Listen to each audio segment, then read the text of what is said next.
জয়গুরু। পরম প্রেমময় শ্রী শ্রী ঠাকুর অনুকূলচন্দ্র উনার একটি বাণীতে বলেছেন, হোস না যোগী হুস না জ্ঞানী, গুসাই গোবিন্দ যাই না হুস, যজন যাজন ইষ্টভৃতি না করলে তুই কিছুই নস। যজনটা হচ্ছে আমি কেমন জানলাম, কি বুঝলাম পরম প্রেমময় শ্রী শ্রী ঠাকুরের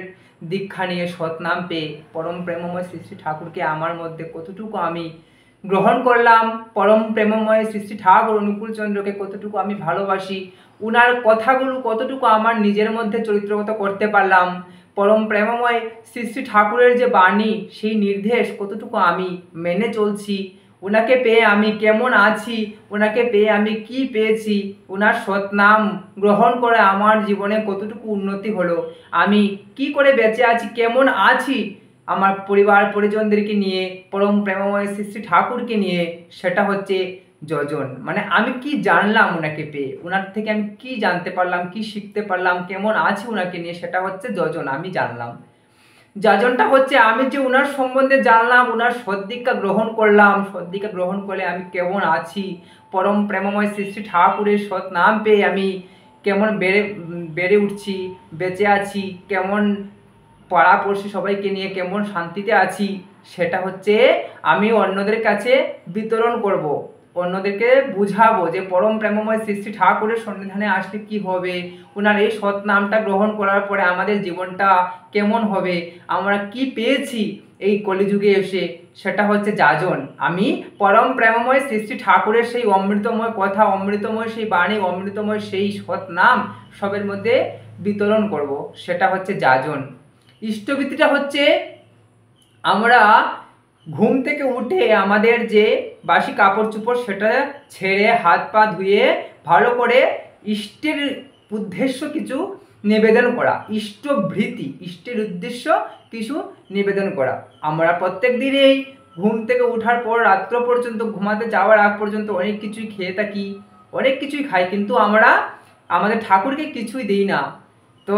শ্রী শ্রী ঠাকুর বলেছেন যে এই ইষ্টবৃত্তির মাধ্যমে আমরা ঠাকুরকে কিছু দেওয়া। গীতায় শ্রীকৃষ্ণ বলেছিলেন, আমাকে না দিয়ে যে খায় সে চুর। তো এই কথাটা বলার মানে হচ্ছে, আমরা যখন মাতৃগর্ভে ছিলাম তখন আমরা শ্রী শ্রী ঠাকুরকে কথা দিয়েছিলাম, হে প্রভু আমাকে এই নরক যন্ত্রণা থেকে উদ্ধার করো, আমি পৃথিবীতে গিয়ে যা খাবো প্রথমে তোমাকে দেব, আমি যা করব তোমার কাজই করব, আমি যা দেখব তোমাকেই দেখব, সেই যে কথা দিয়ে এসেছিলাম, কিন্তু পৃথিবীতে আসার পর আমরা সেই কথাটা ভুলে গেছি। তাই শ্রী শ্রী ঠাকুর সেই কথাটা স্মরণ করিয়ে দেওয়ার জন্য, যাতে আমরা সেই পাপের দিকে না যাই, সেই কথাটাকে আমরা যাতে খিলাপ না করতে পারি, সেই কথাটা যাতে আমরা ভুলে যেতে না পারি, তার জন্য ঠাকুর ইষ্টবৃত্তি গ্রহণ করলেন, আমাদেরকে দিলেন, আমরা সেই ইষ্টবৃত্তি গ্রহণ করলাম। তো এই ইষ্টভীতি করলে কি হয়, আমাদের আমাদের যে পাপ তাপ সব কিছু আমরা শ্রী শ্রী ঠাকুরকে দিলাম, দিয়ে আমরা মুক্ত হয়ে সেই মুক্ত আকাশে ছড়ে যাচ্ছি। আমরা আমাদের জীবনের যা কিছু আছে পাপ, সেই পাপ ঠাকুর গ্রহণ করছেন, করে আমাদেরকে মুক্ত করে দিচ্ছেন। ইষ্টবিধিটা হচ্ছে আমরা প্রভাতে কর্মারম্ভে, কোনো কাজ শুরু করার আগে শ্রী শ্রী ঠাকুরের ভোগের জন্য কিছু একটা অর্ঘ্য নিবেদন করা, করে উনার থেকে সারা দিনটা যাতে আমাদের ভালো যায়, আমরা যাতে পরম পিতাকে নিয়ে চলতে পারি, আমরা যেন উনার মতো হয়ে চলতে পারি, উনি যেমন চালাবেন তেমন চলতে পারি, উনার কাছে সব কিছু, আমার মন প্রাণ সব কিছু, আমার আত্মা উনাকে নিবেদন করা, যাতে প্রভু তুমি চালাবে, তুমি আমার জীবনের রথের সারথি, তুমি যেমন চালাবে আমি তেমনি চলবো। তো এই বলে যদি আমরা চলতে পারি, তাহলে আমাদের জীবনটা সুন্দর হবে, মধুময় হবে, উজ্জ্বল হবে, আমরা আরো থেকে আরোতর হয়ে উঠতে পারবো, আমরা পরম প্রেমময় শ্রী শ্রী ঠাকুরকে আঁকড়ে ধরে উনার শ্রীচরণে প্রস্ফুটিত ফুল হয়ে চলতে পারবো। তাই শ্রী শ্রী ঠাকুর উনার বাড়িতে বলেছিলেন, গুসাই গোবিন্দ যাই না হুস,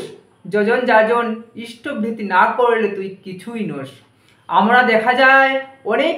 বড় বড় মুনি ঋষিরা আছেন, কিন্তু